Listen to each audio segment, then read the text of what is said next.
হয়, মই খেতি কৰি ভাল পাওঁ আৰু মোৰ প্ৰফেশ্যন হ'ল শিক্ষকতাৰ যি সময়কণ আমি নিষ্ঠাৰে কাম কৰি পাছবেলা অকণ সময় লওঁ আৰু সময় মানে কি হয় আচলতে ধৰক এনেই বহি নাথাকোঁ আৰু এনেই বহি থকা নাই কাৰণে আপোনালোকে নিশ্চয় দেখিছেই যে মই কি কৰি আছোঁ আৰু এটা বিপ্লৱ আনিবৰ কাৰণে চেষ্টা কৰিছোঁ। সামাজিক মাধ্যমত ক'লেই নহ'ব যে আমি আনৰ বস্তু নাখাওঁ, আনে নকৰোঁ, অসমীয়াগিৰি কৰিম আমি, সেইটো আচলতে কাৰ্যত দেখুৱাব লাগিব। মই ভাবোঁ যে মই ভাবোঁ সকলো নিবনুৱাই এইখিনি কাম কৰক।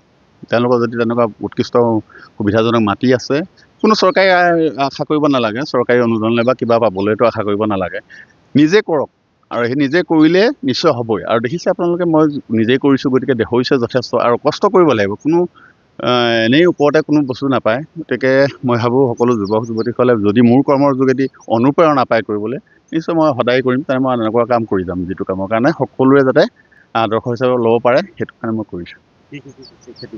মই এতিয়া বৰ্তমান ওলকবি কৰিছোঁ, তাৰপিছতে বকুলি কৰিছোঁ, বন্ধাকবি অলপ কৰিছোঁ, তাৰপিছত বিলাহী আছে অলপ আৰু মটৰ ফুলিছে আৰু মটৰ এবিঘা কৰিছোঁ।